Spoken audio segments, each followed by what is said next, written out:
अस्सलाम वालेकुम एवरीवन।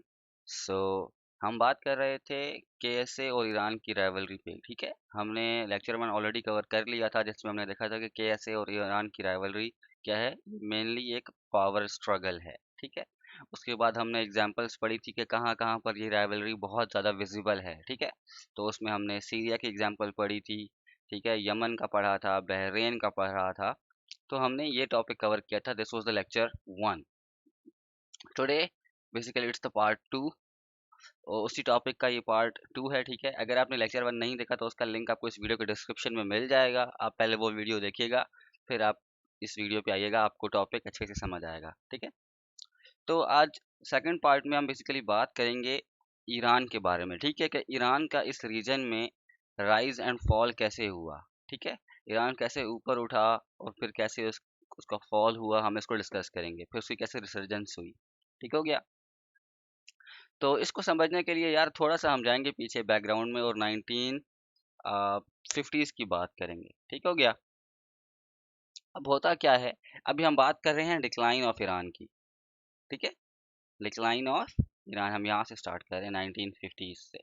देखो 1950s से पहले जो था ना, ईरान और केएसए के रिलेशंस में कोई इशू नहीं था, सब कुछ स्मूथ चल रहा था। स्मूथ एज इन केएसए ने कभी ईरान को या फिर ईरान ने कभी केएसए को अपना राइवल नहीं समझा था। ठीक है, जियोपॉलिटिकल राइवल नहीं समझा था। ये सारी स्टोरी चेंज होती है after the Iranian revolution that was happened in 1979। तो हम उससे थोड़ा सा पीछे जाएंगे कि रेवोल्यूशन क्यों आया था। तो 1950s की बात है। ठीक है, उस टाइम क्या होता है कि जो प्राइम मिनिस्टर थे वहां पर मोहम्मद मुसद्दिक, उसको निकाल दिया जाता है। ठीक है, सीआईए जो है ना, एक कू करवाती है जिसके नतीजे में जो मोहम्मद मुसद्दिक थे ईरान के प्राइम मिनिस्टर, उनको निकाल दिया जाता है और उसकी जगह पर एक डिक्टेटर को पावर में ले आया जाता है ईरान में। ठीक है, यूएस की जानिब से।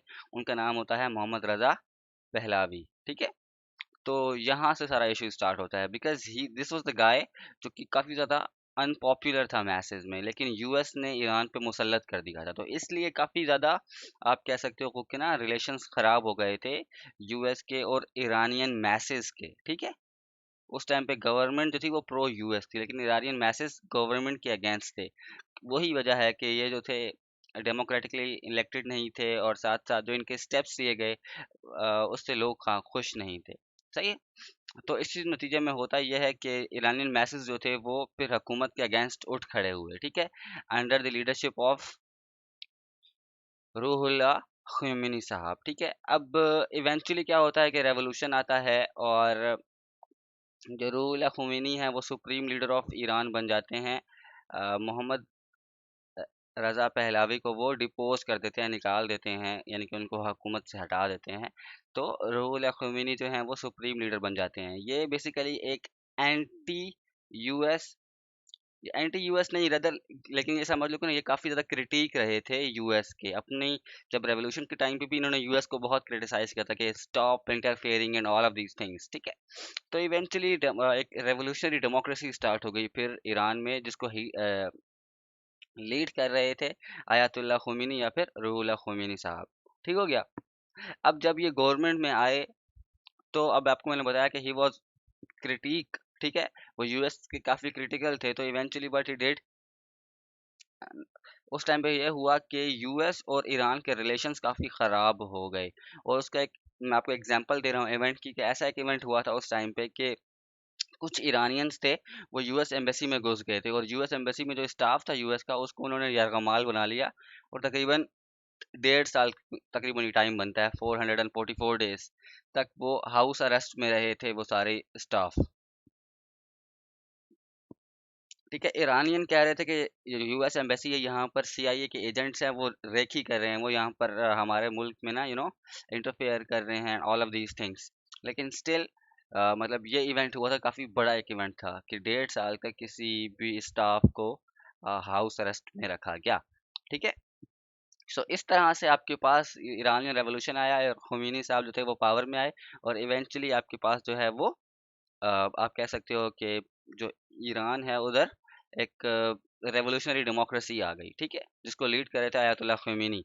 लेकिन अब इसे हुआ क्या, क्योंकि यूएस के रिलेशंस और ईरान के रिलेशंस सही नहीं थे, तो यूएस ने इन रेवोल्यूशन के बाद ईरान पे लगा दिए सैंक्शंस। ठीक है। तो यहाँ पर ईरान पे लगे सैंक्शंस, इसको याद रखना है। नाउ अब देखो, जब रेवोल्यूशन आया तो इसका एक बहुत बड़ा इम्पैक्ट था। सही है, ये ऐसा कोई मतलब बस ईरान तक महदूद नहीं रहा, ईरान के बॉर्डर तक महदूद नहीं रहा रेवोल्यूशन, रेदर इसके इम्पैक्ट्स जो थे, अफेक्ट्स जो थे, वो बाहर भी गए। सही हो गया। अब हुआ ऐसा कि जो काफ़ी ज़्यादा जो शिया पॉपुलेशन थी रीजन में, ठीक है, मिडल ईस्टर्न कंट्रीज में, इवन पाकिस्तान में, वो काफ़ी ज़्यादा इन्फ्लुएंस हुई इस चीज़ से। ठीक है, वो काफ़ी ज़्यादा इन्फ्लुएंस हुई ख्मेनी साहब के पावर में आने से। जब ईरान ने ये चीज़ देखी तो ईरान ने भी अपना थोड़ा सा जो है ना, अपनी फॉरेन पॉलिसी को रीस्ट्रक्चर किया। रीस्ट्रक्चर इस तरह से किया कि उन्होंने इन्फ्लुएंस करना शुरू कर दिया शिया पॉपुलेशन को in the neighbouring and the regional countries. ठीक हो गया। सो इस तरह से आपके पास ये इसका एक इम्पैक्ट था इस रेवोल्यूशन का। अच्छा, उसको मैंने आपको साथ बता दिया कि यूएस और बाकी जो वेस्टर्न कंट्रीज है उन्होंने ईरान पे सैंक्शंस भी लगा दिए उस टाइम पे। ठीक है। अब यहाँ पर एक इम्पॉर्टेंट चीज़ है, जैसे ही ईरान ने इन्फ्लुएंस करना शुरू किया जो शिया पॉपुलेशन थी इन द डिफरेंट कंट्रीज, तो उससे केएसए बैकफुट पे आ गया। ठीक है। जब केएसए बैकफुट पे आ गया तो क्या हुआ उस टाइम पे, देखो वहां पर एक ना ये जीसीसी को बोलते हैं, गल्फ कंट्रीज कॉरपोरेशन। ठीक है। तो जीसीसी बनी हुई थी डिफरेंट कंट्रीज की, जिसमें यूएसए था, सॉरी जिसमें केएसए था, यूएई था। ठीक है। इसके अलावा कुवैत वगैरह और कंट्रीज थे जो कि KSA kingdom of Saudi Arabia के एलाइज थे। तो वो जो जीसीसी था वो बेसिकली प्राइमरीली उसका फंक्शन था इकोनॉमिक्स का, कि हमने रीजन में इकोनॉमी को प्रमोट करना है, ठीक है, ट्रेड करनी है। लेकिन जब उन्होंने देखा कि ईरान काफ़ी अग्रेसिव हो रहा है, तो जीसीसी का जो गोल था ना वो इकोनॉमिक से चेंज होके बहुत ज़्यादा पॉलिटिकल हो गया। पॉलिटिकल इन सेंस कि बहुत ज़्यादा वो एंटी ईरान रोल हो गया जीसीसी का। ठीक है। तो ये एक बहुत बड़ी डेवलपमेंट थी उस टाइम। नाउ अब मैंने आपको बताया ईरान पे सैंक्शंस लगे थे। ठीक है। ईरान पे लग गए थे सैंक्शंस आफ्टर द रेवोल्यूशन। ठीक है। अब साथ साथ आपको ये बात याद रखनी है कि यूएस के साथ ईरान के रिलेशंस ठीक नहीं थे, और साथ इराक के साथ भी ईरान के रिलेशंस इतने खास अच्छे नहीं थे। अपार्ट फ्रॉम दैट, सबसे बड़ी बात, इसराइल और ईरान के रिलेशंस बहुत ख़राब रहे हैं। ठीक है। तो इस वजह से ईरान को अपनी सिक्योरिटी का बहुत मसला था, बहुत इशू था। तो ईरान को अपनी सिक्योरिटी मजबूत करने के लिए क्या चाहिए था, या तो आप भाई बहुत बड़े कंट्री बनो, ठीक है, बहुत आपके पास अलाइज हो, अगर नहीं है तो आपके पास फिर न्यूक्लियर वेपन्स होने चाहिए। ठीक है। सो ईरान ने सोचा कि भाई वी गना गो न्यूक्लियर। ठीक है, वो वेपन्स ऑफ मैस डिस्ट्रक्शन बनाएंगे। तो ईरान ने न्यूक्लियराइजेशन स्टार्ट कर दी। ये मैं बात कर रहा हूँ 1990s की, लेट 1990s की। ठीक है। और तकरीबन इनरिचमेंट जो थी यूरेनियम की वो 18 to 23% तक पहुंच चुकी थी। ठीक है। कि यूएस और बाकी कंट्रीज ने फिर ईरान पे सैंक्शंस लगा दिए और भी। ठीक हो गया। तो ये 1990s की बात करूँ, लेट 1990s, प्रॉब्लली 1996 की। ठीक है। So US USA, GCC, UN, इन सब ने सैंक्शंस लगा दिए ईरान पे। सैंक्शंस किस तरह के थे, इस तरह के थे कि आपको पता है ईरान ईरान जो है एक हाइड्रोकार्बन रिच कंट्री है। तो सैंक्शंस लगे कि भाई ईरान के जो भी हाइड्रोकार्बन्स खरीदेगा ईरान से ना, तो उस कंट्री पे भी सैंक्शंस लगेंगे। तो इसलिए किसी कंट्री ने भी ईरान से हाइड्रोकार्बन खरीदना बंद कर दिए। फिर जो भी कंट्री आके ईरान में फॉरेन डायरेक्ट इन्वेस्टमेंट करेगा, हम उससे ट्रेड नहीं करेंगे। ठीक है, वो कंपनीज हमारे मुल्कों में ट्रेड नहीं कर सकेंगी। तो अगेन ये भी एक बहुत बड़ी बात थी।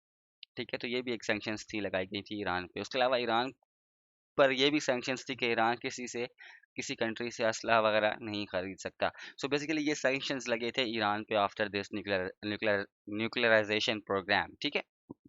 अब ये देख लो, ये सारा का सारा क्या है, ये डिक्लाइन है कि ईरान की इकोनॉमी काफ़ी हद तक काफ़ी ख़राब हो गई इससे। ठीक है। रीजन में ईरान आइसोलेट हो गया। सही हो गया। तो ये डिक्लाइन चल रहा था ईरान का। तो इसकी कॉन्सिक्वेंसेस क्या हुए कि ईरान की इकोनॉमी डाउन होगी, as I told you before. Apart from that, per year तकरीबन ईरान को $100 बिलियन का नुकसान हो रहा था, जो कि एक बहुत बड़ी रकम है। ठीक है।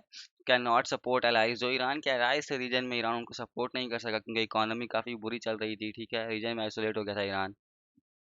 फिर इंटरनेशनल आइसोलेशन भी हुई कि ईयू, यूएसए, यूएन, जीसीसी, जितनी भी मेजर ऑर्गेनाइजेशंस हैं वो सारी ईरान से कत्ता ताल्लुकी उन्होंने इख्तियार कर ली थी। तो ईरान को एक इंटरनेशनल आइसोलेशन भी उठानी पड़ी। इसका मतलब क्या हुआ, इसका मतलब ये हुआ कि ईरान को मतलब डिप्लोमेटिकली कोई सपोर्ट नहीं करता था किसी भी मसले पे। ठीक है। So this was the issue. अब ये सारा ईरान का था डिक्लाइन, के सैंक्शंस लगे, रेवोल्यूशन आया, जो भी कुछ था। आई होप आपको ये पॉइंट समझ आ गया होगा। Now let's talk about the resurgence of Iran, के ईरान का दोबारा से राइज कैसे हुआ। ठीक है, अब उसकी देखो एक बहुत बड़ी वजह है। आप यार एक चीज उठा के देख लो हिस्ट्री में ना, वेदर हिस्ट्री में तो नहीं, थोड़ा पास्ट उठा के देख लो। जो चाइना का राइज हुआ है, जो रिसर्जेंस ऑफ रशिया हुई है, ठीक है, या जो फिर इवन जो रिसर्जेंस ऑफ ईरान हुई है, उसकी एक बहुत बड़ी वजह यूएस की प्रोलॉन्ग्ड वॉर्स हैं। यूएस ने जो वॉर एंड टेरर के नाम पे वॉर्स किंग है ना, वो बहुत ज़्यादा उसमें फंस चुका है। आप अफगानिस्तान में देख लो, 20 साल तक वॉर की उसने, आई थिंक तकरीबन 1.6 ट्रिलियन डॉलर्स यूएस ने खर्च किए, लगाए अफगानिस्तान में, इसलिए कि तालिबान वापस पावर में आ जाएं। ठीक है, तो यूएस बहुत लंबी वॉर्स में फंस चुका था, और इन्हीं वॉर्स का फायदा उठाया है यूएस के एडवर्सरीज ने। ठीक है, तो ये एक बहुत बड़ी वजह है यूएस के एडवर्सरीज का वापस पावर में आना। अब यूएस की जो मिलिट्री इंटरवेंशन थी इराक में, ये एक बहुत बड़ा सबब था ईरान की रिसर्जेंस का। वो कैसे, देखो, इराक जो है ना, ये एक शिया डोमिनेंट कंट्री है। ठीक है, यहाँ पे मेजोरिटी ऑफ द पॉपुलेशन वो शिया। जब यूएस सदाम हुसैन साहब को मारा गया, ठीक है, तो एक नया वहां पर इंस्टॉल किया गया था प्रेसिडेंट। ठीक है, अभी जो प्रेसिडेंट था, ठीक है ना, सॉरी, प्रेसिडेंट नहीं है, जो नया प्राइम मिनिस्टर वहां पर आया गया, लाया गया, ठीक है, वो एक तो शिया था। ठीक है, और उसके अच्छे, यानी कि वो ना ईरान को अच्छी निगाह से देखता था। ठीक है, तो इससे हुआ क्या, इससे हुआ बेसिकली ये कि ईरान और इराक के रिलेशंस अच्छे होना शुरू हो गए। क्योंकि देखो, जो लोग थे ऑलरेडी, जो इराकी लोग थे, वो ऑलरेडी फ्रस्ट्रेटेड थे यूएस से, कि यूएस ने जो इंटरवेंशन कर दी हमारे मुल्क में। ठीक है, और सदाम, अब यूएस ने इंटरवेंशन की थी इराक में कि सदाम हुसैन जो है वो न्यूक्लियर वेपन्स बना रहा है। ठीक है, लेकिन सदाम हुसैन को मार भी दिया, न्यूक्लियर वेपन्स मिले भी नहीं। ठीक है, तो एक बहुत बड़ी बेइज्जती की बात थी। साथ साथ टेररिज्म भी बढ़ गई थी इराक में, तो इराकी काफी ज्यादा परेशान थे।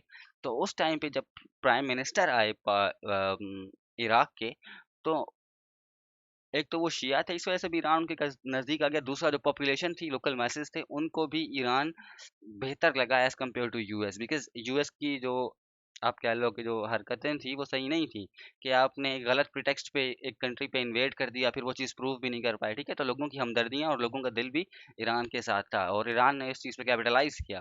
ठीक है, तो इवेंचुअली ईरान और इराक करीब हो गए, बहुत ज़्यादा एक दूसरे के, इतना करीब हुए कि 2006 में ही सबसे बड़ा ट्रेडिंग पार्टनर बन गया था ईरान इराक का। ठीक है, तो ये बहुत बड़ी बात थी, ये रिसर्जेंस की बात कर रहा हूँ इराक की। जब ट्रेडिंग पार्टनर बहुत बड़ा हो गया ईरान इराक का, तो इवेंचुअली ईरान ने अपना इन्फ्लुएंस भी बढ़ाना शुरू कर दिया इराक में। ठीक है, और अभी तो इतना ज़्यादा इन्फ्लुएंस बढ़ चुका है ईरान का, कि इराकी खुद प्रोटेस्ट कर रहे हैं अगेंस्ट ईरान, कि भाई गो बैक। ठीक है, इस टाइम पे ऑन ग्राउंड फोर्सेस मौजूद हैं ईरान की इराक में। सही है। सो ये एक रिसर्जेंस का पार्ट है, कि जो यूएस ने अफगानिस्तान में, यूएस ने जो इराक में इन्वेड किया था, वो बिल्कुल गलत था, और उसने स्पेस दे दी ईरान को। ठीक है, और इराक इम्पोर्टेंट क्यों है, क्योंकि ये ग्राउंड एक्सेस देता है सीरिया तक ईरान को। उसके अलावा इसमें यही इंपॉर्टेंट पॉइंट था। ठीक है, तो ये एक पॉइंट नंबर वन है, किस तरह से ईरान का इन्फ्लुएंस रीजन में बढ़ना वापस स्टार्ट हुआ, या फिर कैसे रिसर्जेंस स्टार्ट हुई ईरान की। सेकेंडली, जो बहुत बड़ा फैक्टर है आपके पास, वो है अरब स्प्रिंग। ठीक है, अब अरब स्प्रिंग क्या है, या क्या है, देखो, ये सीरीज ऑफ रेवोल्यूशंस हैं।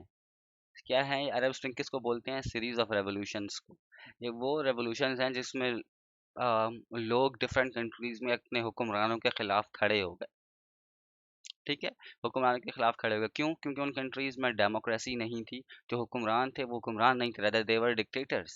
ठीक है, मतलब वो इलेक्टेड, उनको इलेक्टेड, वो इलेक्टेड कोई रिप्रेजेंटेटिव नहीं थे, रादर वो डिक्टेटर्स थे। सही हो गया।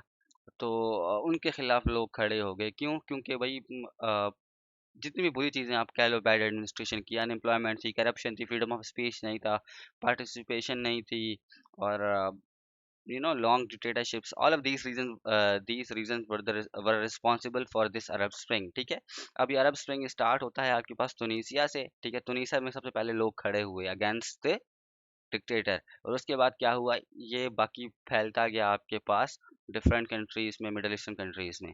अब कुछ कंट्रीज में तो ये अरब स्प्रिंग जो था, जो रेवोल्यूशन था, वो कामयाब हुआ। कुछ कंट्रीज में फेल हो गया, फॉर एग्जांपल सीरिया में। तो इसका इम्पैक्ट क्या हुआ कि जो सीरियन गवर्नमेंट थी, जो सीरियन डिक्टेटर था, उसने फिर और फोर्सफुली लोगों को सप्रेस किया और उन पे फोर्स लगाई, ठीक है। सो ये है अरब स्प्रिंग है आपका। अच्छा, इस अरब स्प्रिंग के नतीजे में बहुत से जो डिक्टेटर्स थे वो मारे भी गए, बहुत सी डिक्टेटरशिप ख़त्म भी हुई। फॉर एग्जांपल गद्दाफी की 42 ईयर्स की डिक्टेटरशिप थी, वो ख़त्म हो गई, ठीक है। और अब उसकी मैं यहाँ पे आपको वीडियोस या ग्राफिक्स शो नहीं कर सकता कि लोगों ने क्या किया था उसके साथ। अगर आप देखना चाहते हैं तो आप वीडियो गूगल कर लें, आपको मिल जाएगा। तो उसकी भी 42 ईयर्स की डिक्टेटरशिप थी, वो ख़त्म की गई। इसी तरह बेशुमार डिक्टेटर्स थे, कोई 20 साल से था, कोई 40 साल से था, कोई कितने सालों से था।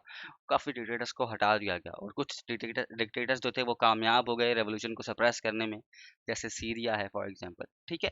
तो ये था बेसिकली। तो इसका पॉलिटिकल इम्पैक्ट क्या हुआ अरब स्प्रिंग का, कि रिजीम चेंज हो गई, गवर्नमेंट रिफॉर्म्स हो गए, इकोनॉमिक रिफॉर्म्स हो गए जिन कंट्रीज में सक्सेसफुली गवर्नमेंट चेंज हुई, ठीक है।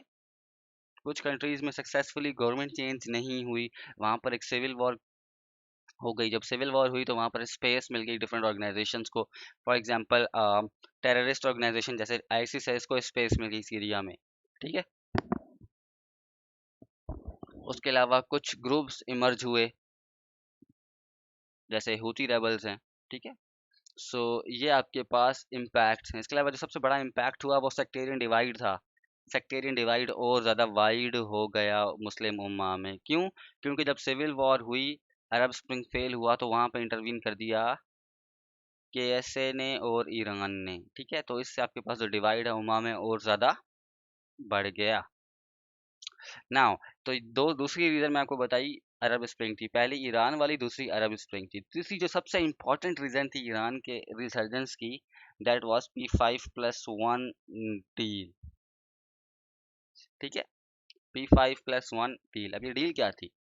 देखो, मैंने आपको बताया कि ईरान न्यूक्लियराइजेशन कर रहा था, ठीक है। उसके बाद ईरान पे सैंक्शंस लग गए, ठीक है। अब एक डील साइन की गई कि हम ईरान को न्यूक्लियराइजेशन से रोकेंगे, वो डील करेंगे ईरान के साथ कि ईरान जो है वो न्यूक्लियर वेपन्स नहीं बनाएगा, उसके बरक्स हम ईरान को डिफरेंट अपॉर्चुनिटीज देंगे ताकि वो लोगों की डेवलपमेंट के लिए काम कर सके, ठीक है। ये डिसाइड हुआ वेस्टर्न वर्ल्ड की जानिब से, primarily US and its allies, ठीक है। लेकिन उस टाइम पे इसराइल इस डील के अगेंस्ट था। ये मैं पहले आपको बात बता दूं, Israel was against this deal P5+1, लेकिन still US and it's allies went ahead, ठीक है। इस डील के साथ वो आगे चले गए और उन्होंने कहा कि हम डील कर रहे हैं ईरान के साथ, although Israel was against it. खैर, अब इस डील के मेजर पॉइंट्स क्या हैं ये समझ लो। P5+1, इसको आप joint comprehensive plan of action deal भी कहते हो, जिससे आई थिंक इन 2018 प्रॉब्ली या 2017, मुझे एग्जैक्टली ईयर याद नहीं है, उसमें यूएस ने विड्रॉ कर लिया था इस डील से वापस, ठीक है। और दोबारा सैंक्शंस लगा दिए थे ईरान पे। लेकिन खैर, अभी हम सब ये डील पढ़ रहे हैं P5+1। अभी इस डील ने क्या कहा, इस डील ने ये कहा ईरान को कि यार आप जो है ना अपनी यूरेनियम की इन्रिचमेंट कम करोगे, ठीक है। क्योंकि न्यूक्लियर वेपन्स के लिए आपको चाहिए होता है आई थिंक 90+% जो है ना इनरिच्ड यूरेनियम चाहिए होता है आपको न्यूक्लियर वेपन के लिए। तो यूएस ने कहा कि ठीक है, आप 90+ पे इनरिचमेंट नहीं करोगे, ठीक है। आप आई थिंक 1 या 2% का कैप दिया था, मुझे याद नहीं एग्जैक्टली, गूगल कर लेना मिल जाएगा। तो इतने परसेंट की आपको जो है ना कैप है, आप इतना यूरेनियम इनरिच कर सकते हो, ठीक है। सिर्फ ताकि आप वो यूरेनियम इस्तेमाल करो सिविलियन पर्पसेस के लिए, यानी कि आप जो हो उससे इलेक्ट्रिसिटी बना सको, ठीक है ना। ये तो आपको पता है ना कि न्यूक्लियर वेपन्स यूज होते हैं इलेक्ट्रिसिटी बनाने के लिए, ठीक है। तो यूएस ने और बाकी अलाइज ने ये अलाउ किया ईरान को कि आप इतना इनरिच कर सकते हो यूरेनियम, जिससे आप उसको सिविलियन पर्पसेस के लिए यूज कर सको, लेकिन ज़्यादा आपने नहीं करना, ठीक है। सो ये एक इम्पॉर्टेंट पॉइंट था। दूसरा, आप उन सारी फैसिलिटीज़ को, उन सारे न्यूक्लियर रिएक्टर्स को डिसमेंटल करोगे जिसमें कैपेसिटी है कि वो हायर इनरिचमेंट कर सकें, जिसमें कैपेसिटी है कि वो यूरेनियम को ज़्यादा इनरिच कर सकें, वो सारे के सारे रिएक्टर्स आप उनको डिसमेंटल करोगे, ठीक है। तीसरा पॉइंट क्या था कि जो सैंक्शंस लगे हुए हैं ईरान पे, वो स्टेप वाइज ग्रेजुअली हम जो है सैंक्शंस हटाएंगे, ठीक है। और वो सैंक्शंस कैसे हटाएंगे, it would be subjected to Iran performance, के ईरान कितना अडेयर कर रहा है इस डील के साथ। अगर तो ईरान कंप्लायंस है इस डील के साथ तो हम ग्रेजुअली सारी की सारी सैंक्शंस हटा देंगे। अगर ईरान नहीं करता, ठीक है, तो फिर हम देखेंगे हमने क्या करना है। उसके अलावा जो भी ईरान की फॉरेन एसेट्स हैं, ठीक है, वो फ्रीज हुए हुए हैं, उनको अनफ्रीज किया जाएगा। ठीक है। ईरान के कुछ डॉलर्स पड़े हुए हैं south African bank, south Korean बैंकों में या कहीं पर भी कुछ भी, उन सबको अनफ्रीज किया जाएगा। उसके बाद एक और इम्पोर्टेंट पॉइंट दिया गया कि Iran was allowed to import weapons, के ईरान वेपन्स वगैरह इंपोर्ट कर सकता है रीजन से। ठीक है, ये एक बहुत बड़ा पॉइंट था। उसके बाद जो IAEA है ये बेसिकली इवेल्युएट करेगा ईरान की परफॉर्मेंस के, ईरान कंप्लाई कर रहा है न्यूक्लियराइजेशन के प्रोग्राम पे कि नहीं। ठीक है, ये आके चेक किया करेगा, इंस्पेक्ट किया करेगा, ये ऑर्गेनाइजेशन यहाँ से लोग आकर चेक किया करेंगे ईरान के जो डिफरेंट न्यूक्लियर फैसिलिटीज़ हैं उनको। और सबसे important point, no one would unilaterally withdraw, इस डील से कोई भी कंट्री यूनिलैटरली विदड्रॉ नहीं करेगा। ठीक है। मैं आपको एक चीज़ बताना भूल गया, P5 का मतलब है कि जो P5 कंट्रीज़ हैं, दैट इज जिनके पास वीटो पावर है, वो कंट्रीज प्लस जर्मनी, इन सब ने मिलकर ये डील साइन की थी विद ईरान। ठीक है, इसलिए इसको P5+1 कहते हैं कि 5 countries having the veto power plus Germany, इन सब ने मिलकर ये ईरान के साथ डील साइन की थी। अब ये एक इम्पॉर्टेंट पॉइंट था कि कोई भी कंट्री जो है वो यूनिलैटरली विदड्रॉ नहीं करेगा इन कंट्रीज में से जिन्होंने डील साइन की है। सही है। लेकिन यूएस ने यूनिलैटरली विड्रॉ कर लिया था, ट्रम्प एडमिनिस्ट्रेशन ने यूनिलैटरली विड्रॉ कर दिया था और साथ ईरान पे सैंक्शंस भी लगा दिए थे। ठीक है, सो ये एक अलग बात है। अब इसमें दो पॉइंट्स हैं इस डील को समझो, कि इस डील पर इसराइल काफ़ी ज़्यादा खफा था, कह लो, काफ़ी क्रिटिसाइज किया था इसराइल ने इस डील को। क्यों? इसराइल ने एक बात बोली कि इसमें जो ईरान अपने मिसाइल बना रहा है इतने ज़्यादा, जो मिसाइल प्रोग्राम है वो इंक्लूडेड नहीं है। ठीक है, आपने P5+1 डील तो कर दी, लेकिन इस ईरान मिसाइल बना रहा है वो तो इंक्लूडेड ही नहीं है इस डील में। ठीक है, तो इससे हमें खतरा है, हमारी सिक्योरिटी को खतरा है। तो इसलिए आप इस डील को ख़त्म करो और कोई ऐसी डील बनाओ जिससे मिसाइल प्रोग्राम भी ईरान का शामिल हो। क्योंकि अगर आप मिसाइल बना रहे हो तो मिसाइल खाली मतलब ऐसे तो नहीं बनते, प्रॉब्ली जो मेन ऑब्जेक्टिव होता है मिसाइल्स बनाने का वो यही होता है कि यार उसमें आपने न्यूक्लियर वेपन्स को मतलब कैरी करके कहीं और गिरवाना है। ठीक है, तो वो ये कह रहे थे कि आपने इसमें जो ईरान का मिसाइल प्रोग्राम है उसके बारे में बात नहीं की। दूसरा, इसराइल ने ये भी बात बोली कि ऑल्दो आपने जो यूरेनियम इनरिचमेंट है उस पर कैप लगा दी है, लेकिन कैप लगाने का क्या हुआ, फ़ायदा तो कुछ भी नहीं हुआ। जहाँ पर ईरान 90% यूरेनियम इनरिच करता, फॉर एग्जांपल 5 ईयर्स में, अब बिकॉज ऑफ दिस कैप शायद ईरान 10 सालों में या 20 सालों में अ, वो उतने ही यूरेनियम इनरिच कर ले। ठीक है, सो इसका कोई फ़ायदा नहीं है। आपने ईरान की न्यूक्लियराइजेशन को ख़त्म नहीं किया, रैदर आपने उसको थोड़ा सा डिले कर दिया है। सो ये इसराइल के पॉइंट्स थे कि इसराइल के ये पॉइंट्स थे कि इस वजह से हमें ख़तरा है ईरान से। ठीक है, कि आपने उनका न्यूक्लियर प्रोग्राम जो है वो डिसमेंटल नहीं किया, रैदर डिले कर दिया है। आपका उन्होंने मिसाइल प्रोग्राम, आपने उसके बारे में बात नहीं की। So all of these reasons, खैर, तो लेकिन P5+1 डील जो थी आपके पास ये हो गई। जब ये हुई तो ईरान ने इवेंचुअली हाइड्रोकार्बन्स को एक्सपोर्ट करना शुरू कर दिया, वेपन्स खरीदना शुरू कर दिए। ठीक है, तो इससे दोबारा से ईरान की इकोनॉमी में एक बहुत बड़ा बूम आया। ठीक है, जब ईरान की इकोनॉमी ऊपर गई तो क्या हुआ, ईरान ने अपने अलायंस को सपोर्ट करना शुरू कर दिया, सीरिया में, लीबिया में, लेबनान में, सॉरी, और बाकी कंट्रीज में। ठीक है, इसके बाद सबसे बड़ी बात क्या हुई, इस आईसिस जिसको यूएस हरा नहीं पा रहा था, सीरिया में ईरानियन ट्रूप्स ने आईसिस को बहुत बुरी तरह शिकस्त दी थी। ठीक है, उसके बाद ईरान का इन्फ्लुएंस रीजन में बढ़ा, ईरान का मिसाइल प्रोग्राम और तेज हो गया इसके बाद। ठीक है, तो जो एडवर्सरीज थे वो वरीड हो गए। ये आपको मैंने बता दिया कि एडवर्सरीज दैट इज इसराइल वगैरह वो काफ़ी इससे परेशान हो गए ईरान के वापस रिसर्जेंस से। ठीक है, उससे क्या हुआ, जब इसराइल और केएसए वगैरह जो कंट्रीज थे ये काफ़ी थोड़े से परेशान हुए तो उन्होंने प्रेशर बिल्ड किया यूएसए पे। ठीक है, इवेंचुअली यूएस ने फिर विड्रॉ कर लिया। ठीक है, और इनकी इकोनॉमी दोबारा से ईरान की इकोनॉमी डाउन होना शुरू हो गई। ठीक है, फिर चाइना आया हेल्प के लिए, चाइना ने इन्वेस्ट किया ईरान में तकरीबन $400 बिलियन। समथिंग, ठीक है। So this is the whole story. Thank you very much, stay blessed.